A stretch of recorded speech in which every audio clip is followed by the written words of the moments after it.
Andrew Jackson's Bank Veto Message, July 10, 1832.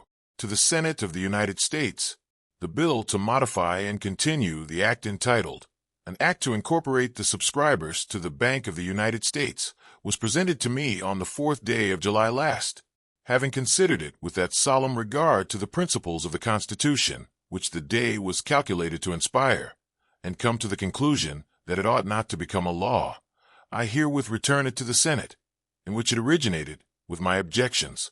A Bank of the United States is in many respects convenient for the government and useful to the people. Entertaining this opinion, and deeply impressed with the belief that some of the powers and privileges possessed by the existing bank are unauthorized by the Constitution, subversive of the rights of the states, and dangerous to the liberties of the people, I felt it my duty at an early period of my administration to call the attention of Congress to the practicability of organizing an institution combining all its advantages and obviating these objections. I sincerely regret that in the act before me I can perceive none of those modifications of the bank charter which are necessary, in my opinion, to make it compatible with justice, with sound policy, or with the Constitution of our country. The present corporate body, denominated the Bank of the United States, enjoys an exclusive privilege of banking under the authority of the general government, a monopoly of its favor and support, and as a necessary consequence, almost a monopoly of the foreign and domestic exchange. The powers, privileges, and favors bestowed upon it in the bill before me are unequaled by the privileges conferred upon any other institution of our country. It is to be regretted that the rich and powerful too often bend the acts of government to their selfish purposes. Distinctions in society will always exist under every just government. Equality of talents, of education, or of wealth cannot be produced by human institutions. But every man is equally entitled to protection by law. And when the laws undertake to add to these natural and just advantages artificial distinctions, to grant titles, gratuities, and exclusive privileges, to make the rich richer and the potent more powerful, the humble members of society, the farmers, mechanics, and laborers, who have neither the time nor the means of securing like favors to themselves, have a right to complain of the injustice of their government. There are no necessary evils in government. Its evils exist only in its abuses.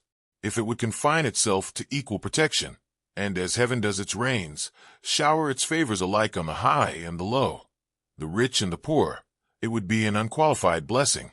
In the act before me, there seems to be a wide and unnecessary departure from these just principles. The Constitution declares that Congress shall have power to coin money, regulate the value thereof, and fix the standard of weights and measures. Congress has no power to charter corporations except such as may be incidental to the execution of the powers expressly granted. The opinion of the Supreme Court in the case of McCulloch v. Maryland has been urged as settling the constitutionality of the bank. To this conclusion I cannot assent. The Congress, the executive, and the court must each for itself be guided by its own opinion of the Constitution. Each public officer who takes an oath to support the Constitution swears that he will support it as he understands it, and not as it is understood by others. The authority of the Supreme Court must not, therefore, be permitted to control the Congress or the executive when acting in their legislative capacities, but to have only such influence as the force of their reasoning may deserve. It is as much the duty of the House of Representatives, of the Senate, and of the President to decide upon the constitutionality of any bill or resolution which may be presented to them for passage or approval, as it is of the supreme judges when it may be brought before them for judicial decision. The bank is professedly established as an agent of the executive branch of the government, and its constitutionality is maintained on that ground. But it is not so established in fact. The bank is in no sense responsible to the executive. The directors are elected by the stockholders, and the government has no control over them.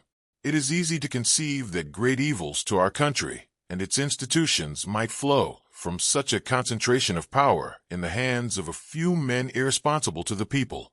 The bank, as now constituted, is a foreign corporation in effect, as the majority of its stock is held by foreigners.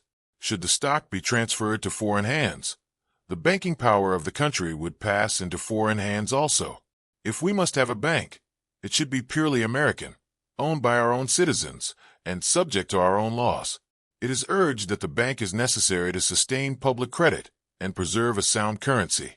But if the bank be constitutional, it is not on that account to be renewed without modification. If it be unconstitutional, no arguments drawn from convenience can make it so. Dangerous precedent would be established were Congress to disregard the Constitution because it may be convenient to do so. I do not entertain a doubt that the bank has been used for political purposes. The power of a bank to influence elections has been shown in many countries, and ought to be watched with jealousy in a republic. It is one of the serious evils of the present system that it enables one class of citizens to control the currency and credit of the country to the exclusion of others. It is to be regretted that the American people have not been permitted to decide the question of the bank in their sovereign capacity. I have now done my duty to my country. If sustained by my fellow citizens, I shall be grateful and happy. If not, I shall submit to their decision with resignation, trusting that in the end my motives will be judged fairly. I return the bill with my objections,